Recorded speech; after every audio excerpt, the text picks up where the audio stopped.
अल्लाह के रसूल को जो मानता नहीं वो शख्स बेवकूफ है, कुछ जानता नहीं। तुम हाल उसका देखना महशर के रोज जब आका कहेंगे मैं इसे पहचानता नहीं। तो मेरे दोस्तों आइए ज़्यादा लबकुशाई न करते हुए सीधे सीधे तारुफ के तमाम जुमले जहाँ जाकर छोटे पड़ जाते हैं तब जाकर जनाब हजरत मौलाना मुफ्ती इरफान साहब कासमी दामत बरकातहुमुल आलिया मुबल्लिग अज़हर हिंद दारुल उलूम देवबंद से मैं गुजारिश करूंगा कि हजरत तशरीफ लाए और अपनी कीमती बयानात से हम सामईन को नवाजें। बस इस शेर के साथ कि मुनव्वर कर दे या रब मुझको तकवा के मुअल्लिम से, तेरे दर तक जो पहुंचा दे मिला दे ऐसे आलिम से।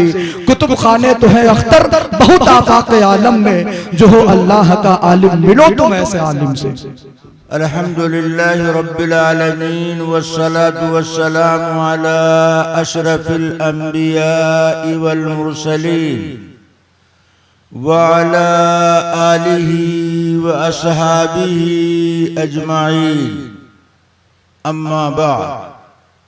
अऊज़ु बिल्लाहि मिनश शैतानिर रजीम, बिस्मिल्लाहिर रहमानिर रहीम।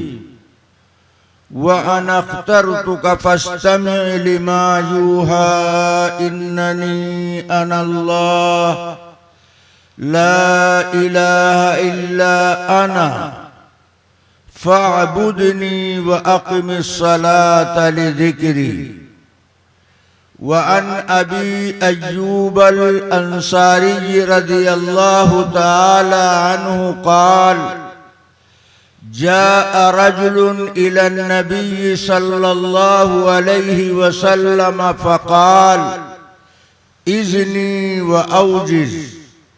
क़ाल इज़ा क़ुम्त फ़ी सलातिक फ़सल्लि सलात मुअद्दिन वला तकल्लम बिकलामिन तादुरु मिन्हु गदन व अजमिल अयास मिम्मा फ़ी ऐदिन नास औ कमा क़ाल अलैहि सलातु वस्सलाम। सदर गिरामी वाजिबुल एहतराम उलमाए किराम हाज़रीन जलसा, अल्लाह ताला की मेहरबानी उसका एहसान और करम है। आप बहुत देर से अकाबिर उलमाए किराम का बयान और शुअरा का कलाम समाअत फरमा रहे हैं। रात के 3 बजने वाले हैं। ये वक्त सोने का है या सोकर उठने का? न तो ये बयान करने का वक्त है और न बयान सुनने का वक्त है। जो बयान करने का वक्त था और सुनने का वक्त था वो तो वक्त निकल गया। इसमें हमारी कोई गलती नहीं है, वो आपका इंतजामी मामला। इसलिए हम कोई तफसीली बात नहीं कहते। मुख्तसर हदीस हमने आपके सामने पढ़ी है और सूरह ताहा की एक मुख्तसर आयत पढ़ी। आयत और रिवायत के अंदर एक बात बयान की गई है, वही एक बात हम आपकी खिदमत में अर्ज करना चाहते हैं। अल्लाह ताला ने सूरह ताहा की इस आयत में हजरत मूसा अलैहिस्सलाम का वाकया जिक्र किया कि मूसा अलैहिस्सलाम को अल्लाह ने जब तूर पहाड़ पर बुलाया तो बुलाने के बाद फरमाया व अना अख्तरतुक फस्तमि लिमा यूहा इन्ननी अनल्लाह। अल्लाह ने मूसा को तूर पहाड़ पर बुलाकर फरमाया कि ऐ मूसा, हमने आपको अपनी नबूवत के लिए चुन लिया। इससे क्या मालूम हुआ कि नबी बनाना सिर्फ अल्लाह का काम है। नबी कितना रुतबे मर्तबे वाला क्यों ना हो, मगर नबी खुद नबी बनने का पावर नहीं रखता। नबी बनाना सिर्फ अल्लाह का काम। इसीलिए आप नबी को नबीउल्लाह कहते हैं, रसूलुल्लाह कहते हैं, पैगंबरे खुदा बोलते हैं। क्या मतलब? अल्लाह का नबी, अल्लाह का रसूल, खुदा का पैगंबर कि अल्लाह ने इनको नबी बनाया है, ये अपने पावर से नबी नहीं बने। तो हजरत मूसा से अल्लाह ने फरमाया कि ऐ मूसा, हमने आपको अपनी नबूवत के लिए मुंतखब कर दिया। तो हजरत मूसा अलैहिस्सलाम ने जुबान हाल से जवाब दिया, अल्लाह हम आपका शुक्र अदा करते हैं। इससे उम्मत को ये सबक मिला कि अल्लाह की तरफ से बंदे को जब कोई नेमत मिले तो उसे अल्लाह का शुक्र अदा करना चाहिए, चाहे दुनिया की नेमत मिले या दीन की नेमत मिले।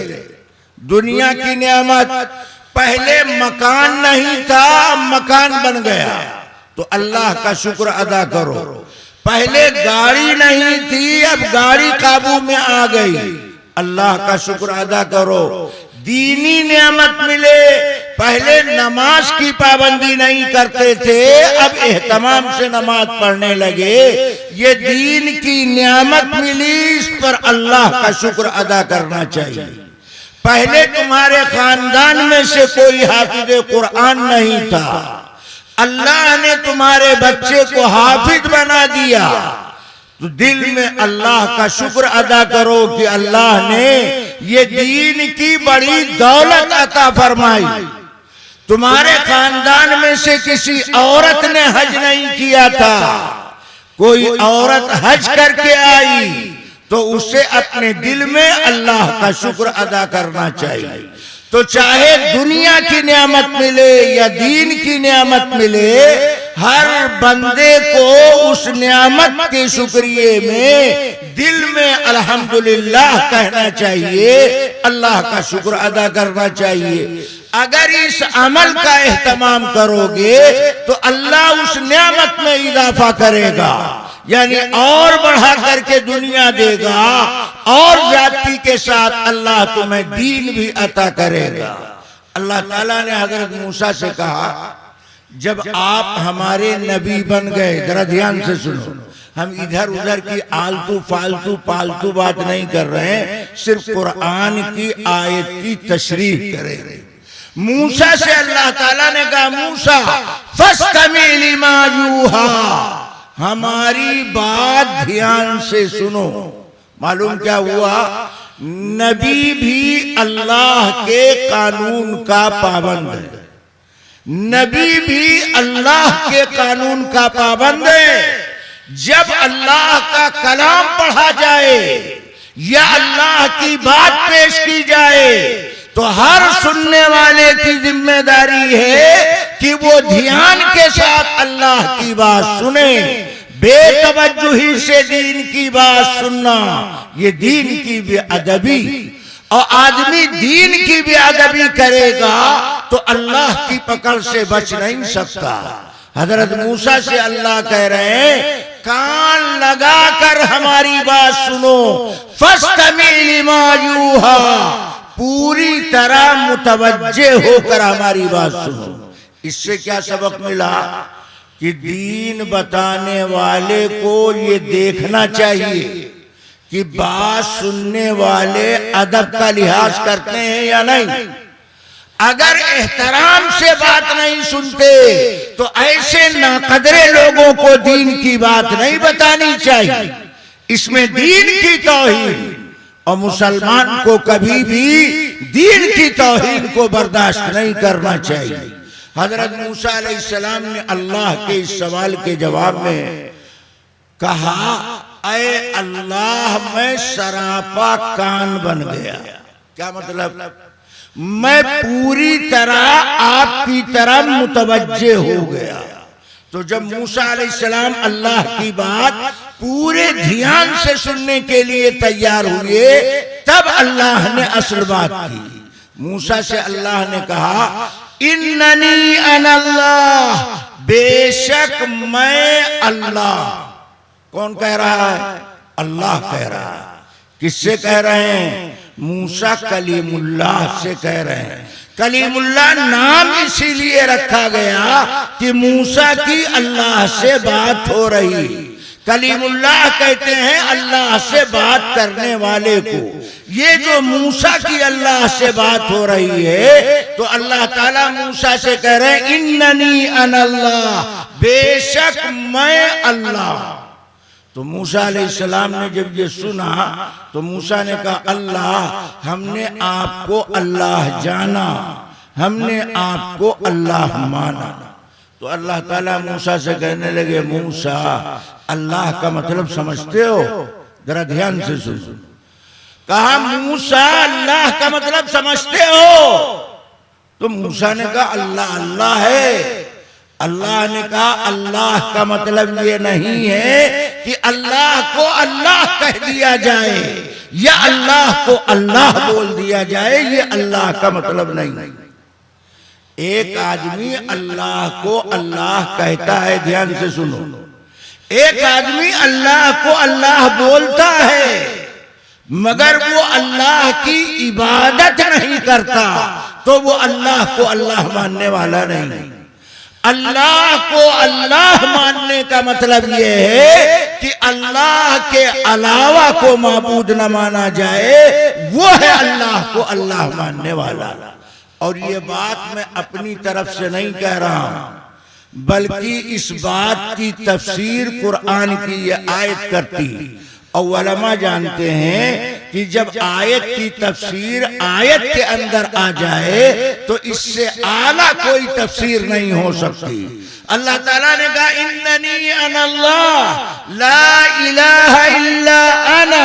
मूसा अल्लाह का मतलब ये है कि अल्लाह के अलावा कोई माबूद नहीं। ये है अल्लाह बोलने का मतलब, ये है अल्लाह कहने का मतलब। अगर अल्लाह अल्लाह बोलता है और अल्लाह को माबूद हकीकी नहीं मानता तो उसका अल्लाह बोलना कोई फायदा नहीं देगा। इसलिए अल्लाह ने अल्लाह का मतलब बयान किया। जब ये बात मूसा अलैहिस्सलाम को मालूम तो मूसा अलैहिस्सलाम ने कहा अल्लाह पूरी जिंदगी हम सिर्फ आपको माबूद मानेंगे। तो अल्लाह ताला ने मूसा से कहा मूसा अगर से तुम मूसा कलीमुल्लाह नबीउल्लाह मगर हमारी इबादत के लिए तैयार हो जाओ। मैंने शुरू में कहा नबी भी अल्लाह के कानून का पाबंद है, अल्लाह के कानून से नबी बाला नहीं है।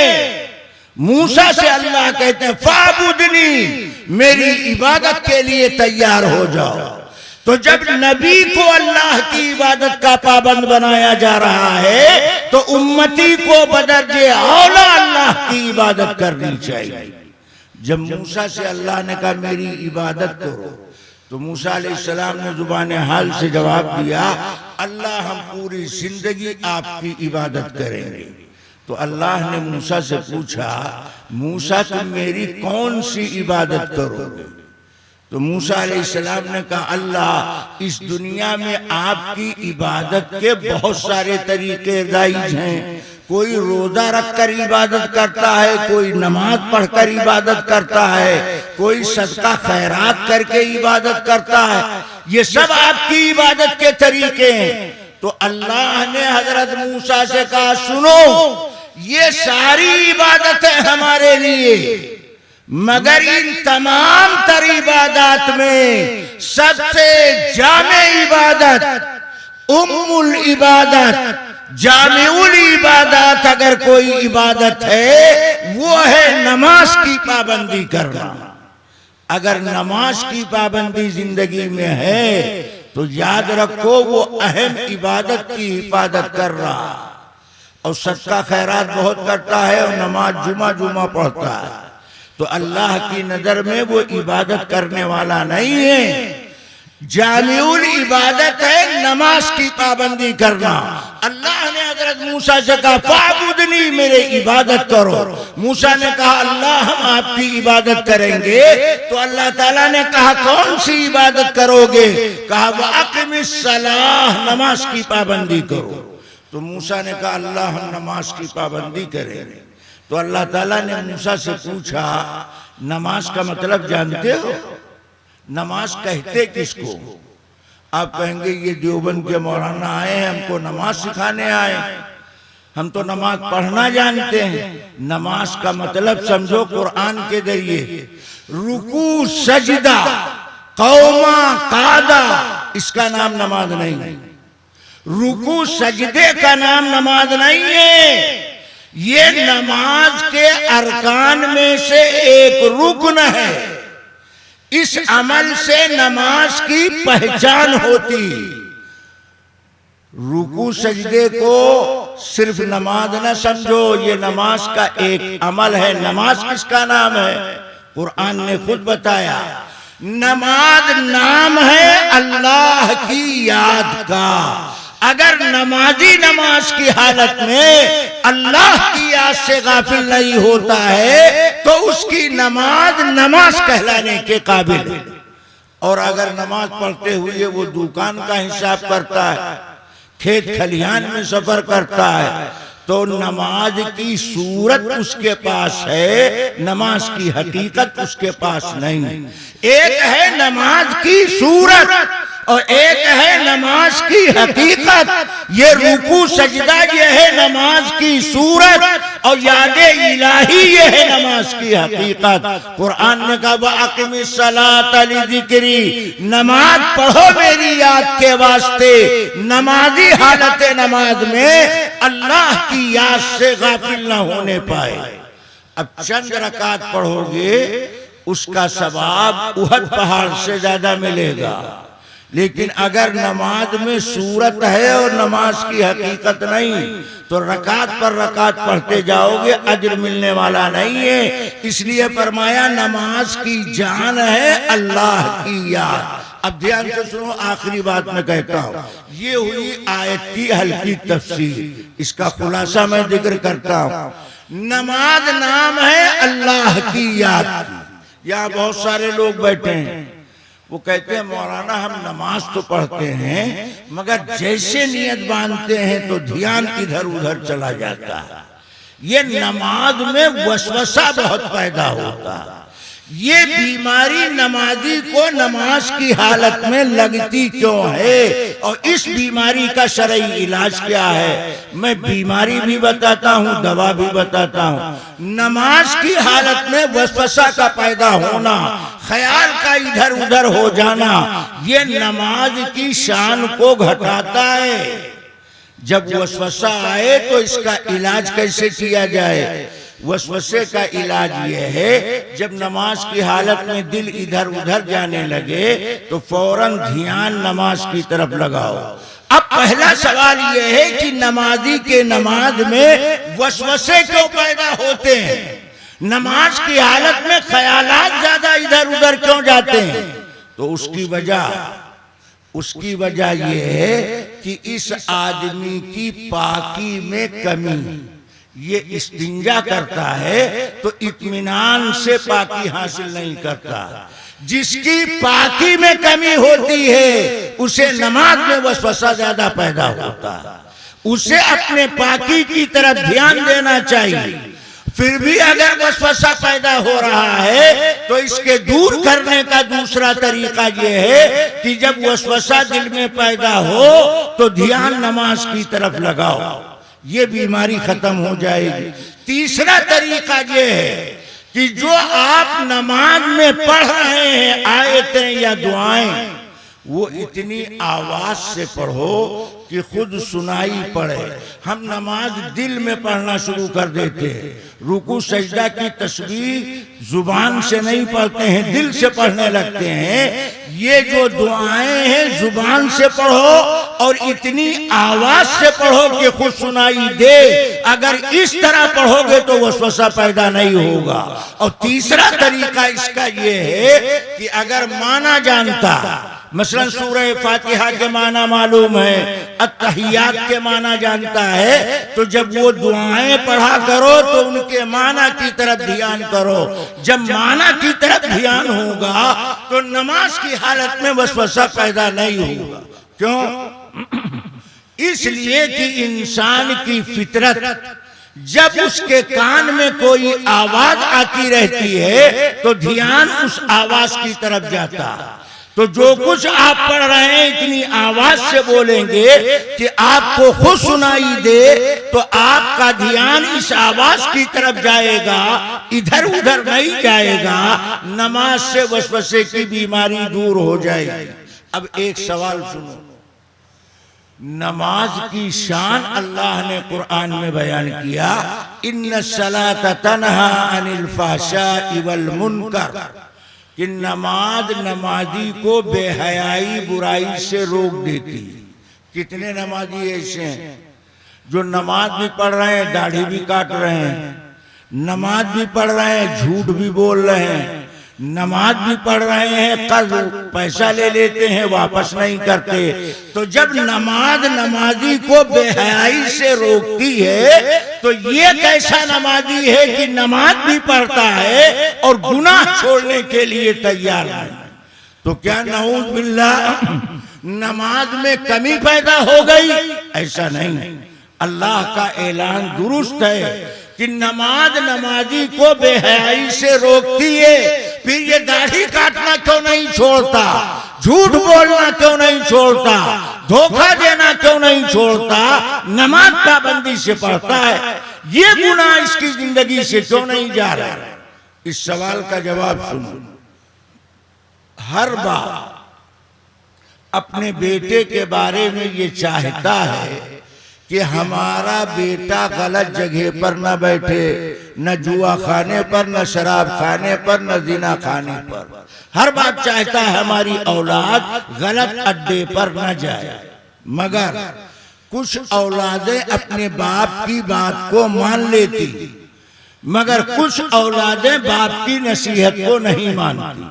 तो क्या कहा जाए? बाप ने मना नहीं किया, बाप ने मना किया, मगर नाहंजार बेटा माना नहीं। इसी तरह नमाज नमाजी को बुराई छोड़ने को कहती है, मगर ये बेहया नमाजी नमाज की बात को नहीं मानता।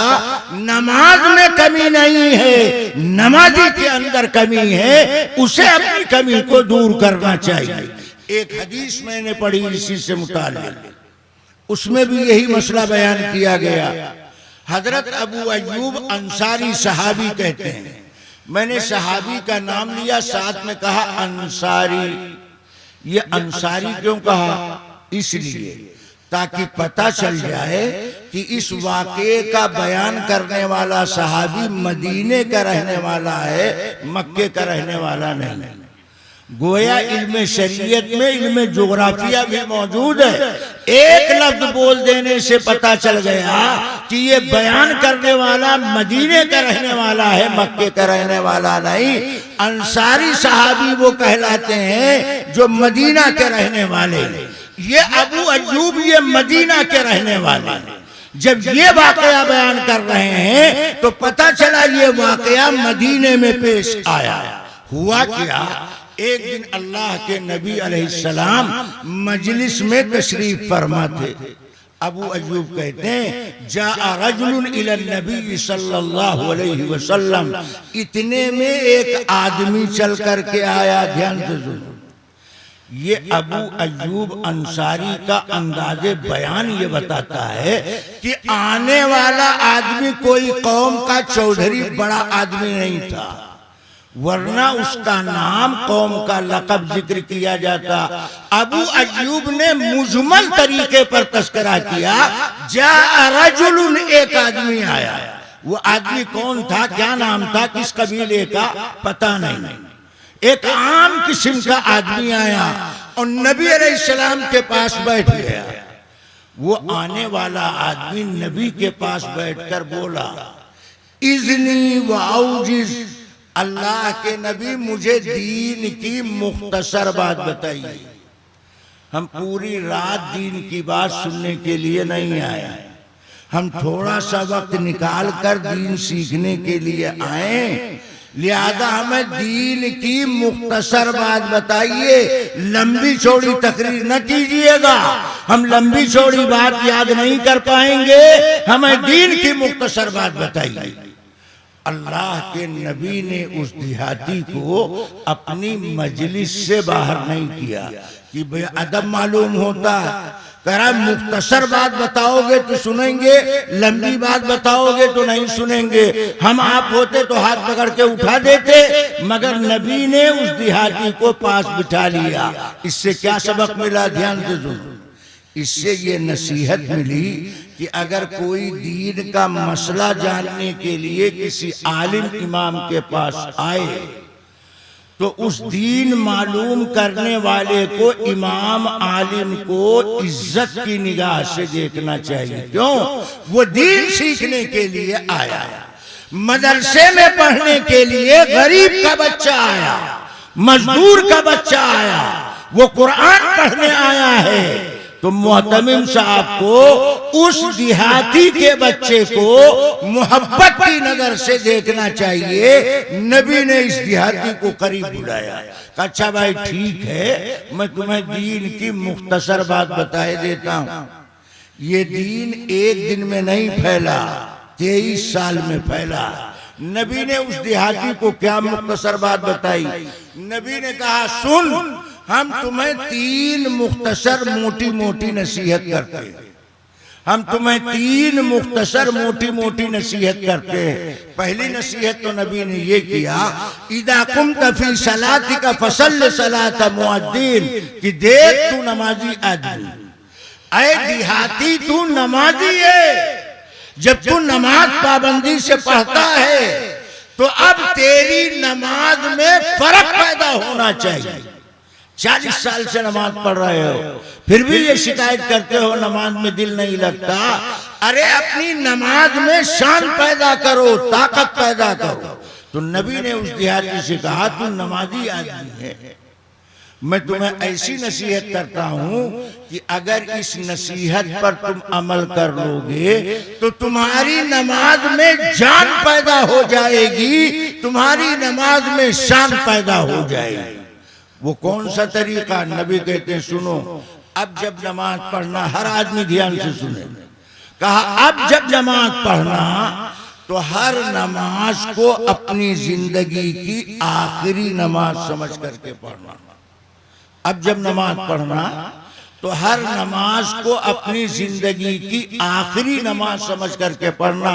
यानी यहाँ से उठने के बाद जब फजर की सुन्नत पढ़ने लगो तो ये सोचो शायद आज की ये फजर की सुन्नत हमारी जिंदगी की आखिरी फजर की सुन्नत है, अब इसके बाद फजर की सुन्नत हमको पढ़ने का मौका नहीं मिलेगा।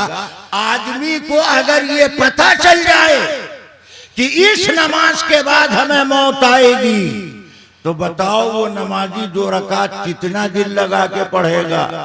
तो नबी ने नसीहत किया तुम नमाजी आदमी हो, अब जब भी नमाज पढ़ो तो हर नमाज को अपनी जिंदगी की आखिरी नमाज समझ करके पढ़ो। जब इस तसव्वुर से नमाज पढ़ोगे तो तुम्हारी नमाज के अंदर शान पैदा हो जाएगी। इंशाअल्लाह ऐसा करेंगे भाई।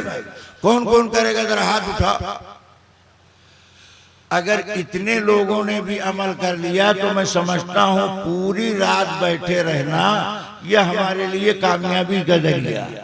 अगर आपने ध्यान से नमाज पढ़ना शुरू कर दिया ये सोचकर कि ये नमाज हमारी जिंदगी की आखिरी नमाज, मैं सच कहता हूं आपका दिल नमाज में लगेगा, वसवसा नमाज में पैदा नहीं होगा। ये नबी की बताई हुई नसीहत है जो अमल में जान पैदा करने वाली। और दूसरी नसीहत नबी ने क्या किया, वला तकल्लम बिकलामिन तादुरु मिनहु गदन, कि देखो ये जुबान अल्लाह की अमानत, जुबान से कोई ऐसी बात मत निकालो कि कल तुम्हें शर्मिंदगी का सामना करना पड़े। क्या मतलब? दुनिया में किसी के बारे में कुछ भी बोल दिया, अब अगर उसको पता चला, उसने गट्टा पकड़ करके पूछ लिया आपने हमारे बारे में ये बात क्यों कही, अब आपके पास कोई सबूत नहीं है, तो किसी के बारे में कभी कोई कच्ची बात जुबान पर न लाओ। बोलने से पहले हमेशा सोच लिया करो। यही वजह आप अकाबिरे देवबंद की जिंदगी पढ़ें, उलमाए देवबंद के हालात पढ़ें तो आपको पता चलेगा वो बोलने के बाद अपनी बात वापस नहीं लेते, लिखने के बाद अपना लिखा हुआ हर्फ गलत की तरह मिटाया नहीं करते। क्यों? वो लिखने से पहले, बोलने से पहले सोच करके बोलते हैं और सोच करके लिखते हैं। तो जो आदमी सोच कर बोलेगा वो कच्ची बात जुबान पर नहीं लाएगा, और जो आदमी बेसोचे समझे भौंकेगा वो सच्ची, झूठी, सड़ी गली जैसी तैसी बात जुबान पर लाएगा। तो हर आदमी को अपनी जुबान की हिफाजत का सामान करना चाहिए।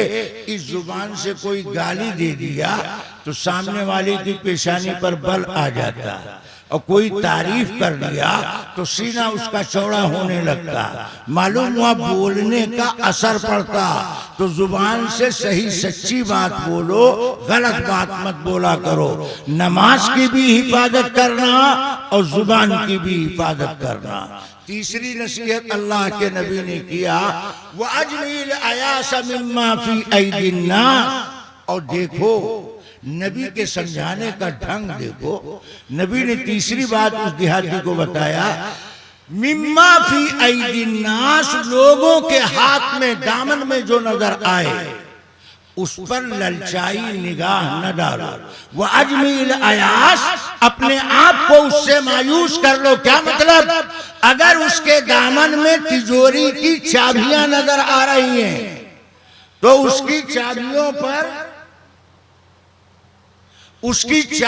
पर ललचाई निगाह न डालो, बल्कि ये सोचो जो अल्लाह उसको तिजोरी का मालिक बना सकता है, अगर वो अल्लाह चाहेगा तो हमको भी मालिक बना देगा। किसी की दौलत देखकर, मकान, दुकान, गाड़ी देखकर ललचाई निगाह न डालो, उससे अपने आप को मायूस कर लो। अपना ध्यान अल्लाह की तरफ बढ़ाओ। जब तुम्हें कोई जरूरत हो तो 2 रकात सलातुल हाजत पढ़कर अपने मसाइल अपने अल्लाह के सामने पेश किया करो। लोगों की दौलत, जवानी, खूबसूरती देखकर ललचाई निगाह न डालो, इससे अपने आप को मायूस कर लो। अल्लाह की तरफ अपने ध्यान को बढ़ाओ। हजरत मोहम्मदुर रसूलुल्लाह सल्लल्लाहु अलैहि वसल्लम ने उस देहाती को ये 3 मुख्तसर नसीहत फरमाई। उसमें पहली नसीहत कि अब जब नमाज पढ़ना तो हर नमाज को अपनी जिंदगी की आखिरी नमाज समझ करके पढ़ना, तो नमाज पढ़ने में दिल लगेगा। और दूसरी नसीहत, जब भी जुबान से कुछ बोलो तो बोलने से पहले सोच लिया करो कि यह हमारी बोल रिकॉर्ड किया जा रहा है, कल बोले हुए अल्फाज को हमें साबित करना पड़ेगा। और तीसरी नसीहत, लोगों की दौलत जायदाद को देखकर उस पर ललचाई निगाह न डालो, बल्कि अपना ध्यान अल्लाह की तरफ लगाओ। तुम्हारी अगर कोई जरूरत है तो अपने अल्लाह के सामने सवाल पेश करो, मखलूक के सामने सवाल रखकर अपने आप को दलील और रुस्वा न करो। इस तौर पर हमें अपनी जिंदगी को संवारने की जरूरत है, अपने अंदर से इन बुराइयों को निकालने की जरूरत है। अल्लाह ताला सही समझ अता फरमाए, अमल करने की हिम्मत अता फरमाए। व आखिरु दावाना अनिल हम्दुलिल्लाहि रब्बिल आलमीन।